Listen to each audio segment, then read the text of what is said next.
хорошие, с которыми ты борешься. Film yang berjudul Stalker ini berkisah tentang seorang pria tua mantan tentara yang berpangkat mayor. Setelah pensiun, ia bekerja di rumah ketel pemanas. Disinilah kerap kali para pembunuh bayaran membakar mayat korbannya. Akan tetapi, suatu hari justru anak gadisnya lah yang dibunuh dan dibakar di sana. Pria tua yang bernama Ivan Matveyevic ini dapat mengenali sang anak dari sepatu yang pernah ia belikan sebagai hadiah ulang tahunnya. Bagaimana cara Ivan membalas dendam kematian anaknya? Penasaran kan? Yuk kita simak bersama-sama.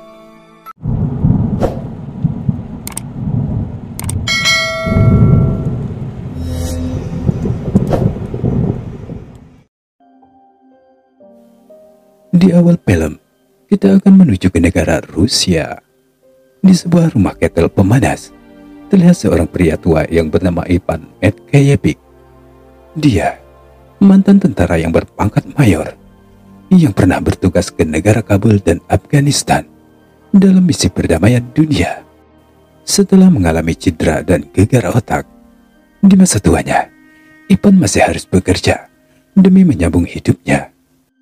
Beberapa saat kemudian, terlihat Sergen bersama dengan dua orang anak buahnya datang dengan membawa dua mayat manusia yang terbungkus dalam karung.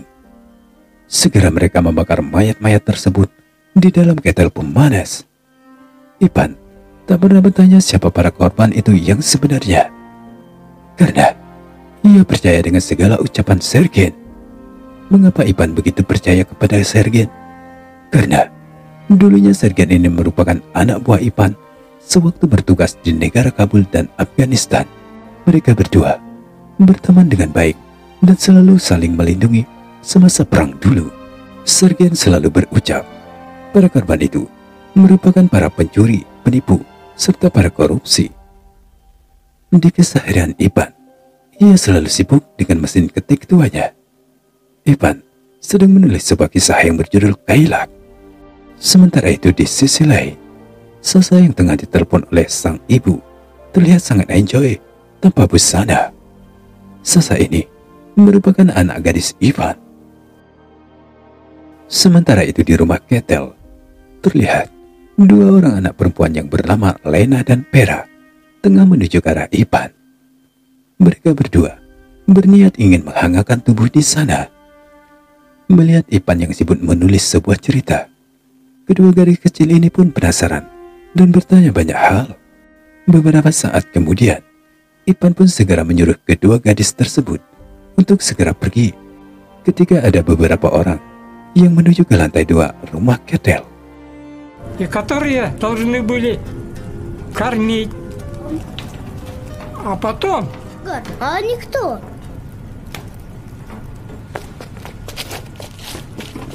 Sementara itu di rumah Sergen, terlihat Masya dan Bison baru saja usai membuang hajat.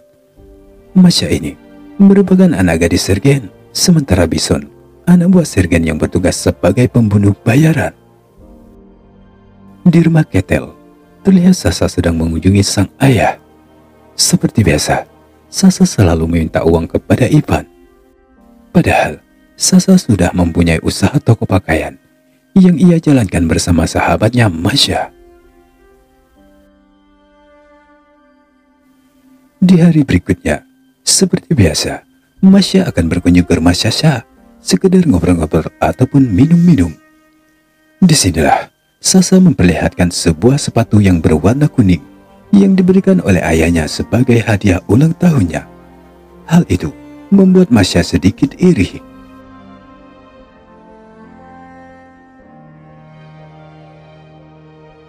Di scene berikutnya, Mr. Mikhail, big bossnya pembunuh bayaran, terlihat tengah menemui kliennya di sebuah kantor.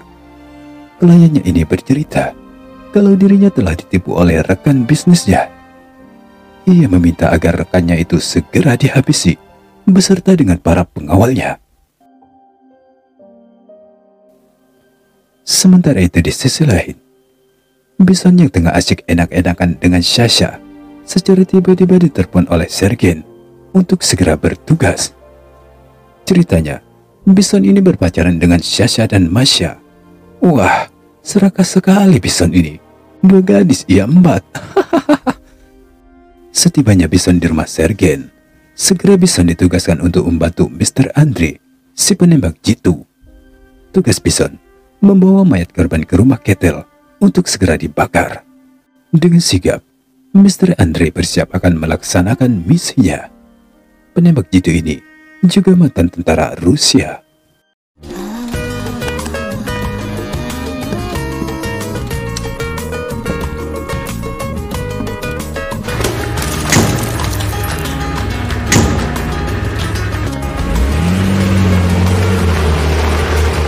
Setelah tugasnya usai, Bison segera menuju ke lantai 2 rumah Ketel. Di lantai 2 ini terdapat bar kecil serta arena perjudian. Disinilah tempat berkumpulnya para mafia serta pembunuh bayaran.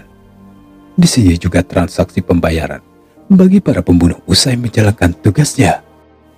Mr. Michael, bis bosnya agen pembunuh bayaran, mengajak Bison untuk bermain judi. Mr. Michael orang yang sangat licik dan serakah dengan harta. Ia mengajak Bison untuk mempertaruhkan segala uang yang ada di tangannya.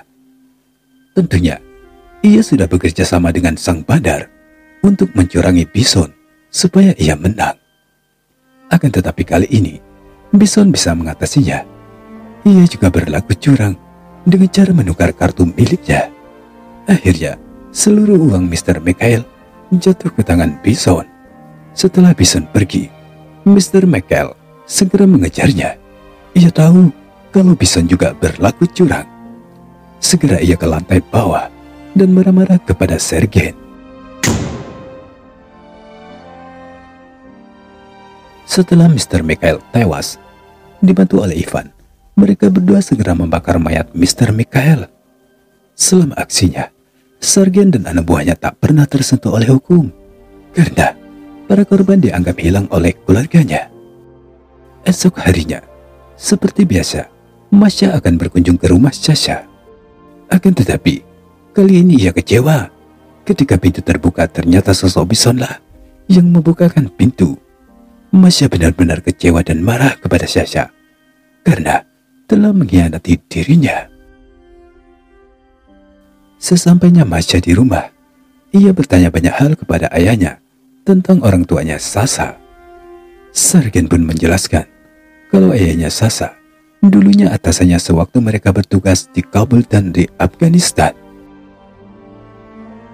Di scene berikutnya, Sasha terlihat sedang menuju ke tempat kerjanya. Akan tetapi, ia mampir dulu ke bengkel jahitnya. Setelah dari bengkel jahit, segera ia menuju ke tokonya. Di sana, Masha terlihat sudah kesal kepada Sasa. Masha marah-marah karena Sasa datang terlambat dan dianggap tak becus dalam mengurus toko. Siang harinya sewaktu makan siang, Masha pun mempinah Sasa di hadapan ayahnya Sergen. Dia bilang Sasa telah korupsi dan malas bekerja. Ceritanya, Masha dan Sasa ini bekerja sama dalam mengelola toko pakaian tersebut. Semua bahan serta ide rancangan itu semua dikerjakan oleh Sasa. Masha pun meminta kepada sang ayah untuk segera menghabisi Sasa. Mendengar ucapan Masha, Sergen pun ya percaya-percaya saja. Tanpa pikir panjang, Sergen pun menugaskan kepada Bison untuk segera menghabisi nyawa Sasa. Si Bison ini pun nurut-nurut saja perintah dari Sergen. Padahal Sasa itu kekasihnya sendiri. Bison segera menuju ke rumah Sasa. Setibanya di rumah Sasa, tanpa basa-basi, Bison pun menancapkan sebilah pisau tepat di jantung Sasa. Seketika itu juga Sasa tewas. Mayatnya pun dimasukkan ke dalam karung dan akan dibawa ke rumah Ketel pemanas untuk dibakar. Setibanya Bison dan Sergen di rumah Ketel, segera Bison memasukkan mayat Sasa ke dalam tungku api. Tanpa sengaja, sepatu yang dikenakan oleh Sasa terjatuh. Ivan pun segera mengambil dan mengamati sepatu yang berwarna kuning tersebut. Ia tahu kalau sepatu itu milik anak gadisnya, karena ia sendiri yang membeli sepatu tersebut untuk Sasa. Akan tetapi Ivan tetap berusaha tenang. karena ia tahu dirinya tidak akan mampu untuk melawan Bison dan Sergen. Untuk meyakinkan dirinya, segera Ipan menuju ke toko pakaian tempat kerjanya Sasha. Akan tetapi, Masya bilang bahwa Sasha telah pergi dan mengambil uang di toko. Ipan pun segera menuju ke rumah Sasha. Begitu ia sampai di rumah, Ipan menemukan sepatu Sasha yang tinggal sebelah. Yakinlah ia kalau Sasha telah dibunuh dan dibakar di rumah Ketel di tempatnya ia bekerja.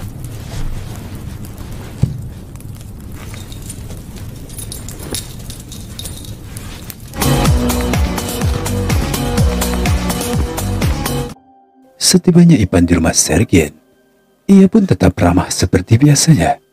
Hingga Sergen pun tak merasa curiga atas kedatangan Ivan. Ipan mengambil sebuah tongkat ski yang ujungnya begitu tajam.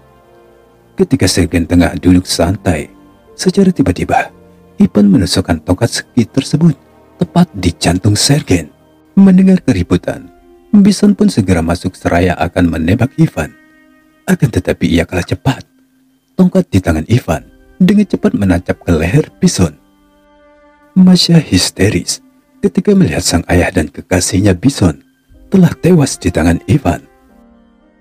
Ivan segera kembali ke rumah Ketel. Di depan pintu masuk, ia berjumpa dengan Vera, gadis kecil yang sering mengunjungi dirinya. Людей. Папе, привет передай.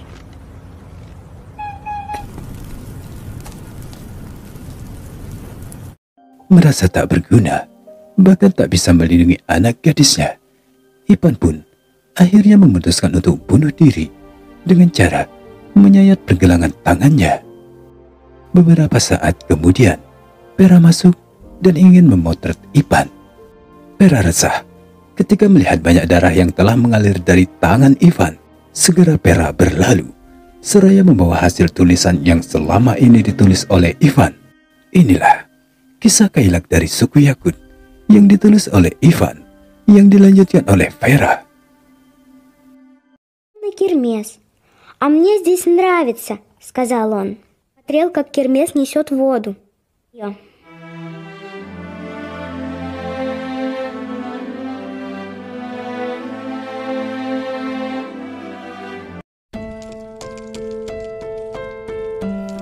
Oke kawan, itulah sekelumit kisah tentang pembunuh bayaran di negara Rusia. Sebelum aku pamit, jangan lupa ya kawan, mohon dukungannya dengan cara tekan tombol subscribe, aktifkan juga loncengnya agar tak ketinggalan begitu ada kisah-kisah terbaru. Akhir kata aku pamit dan sampai jumpa di video-video selanjutnya. Wassalam, dadah.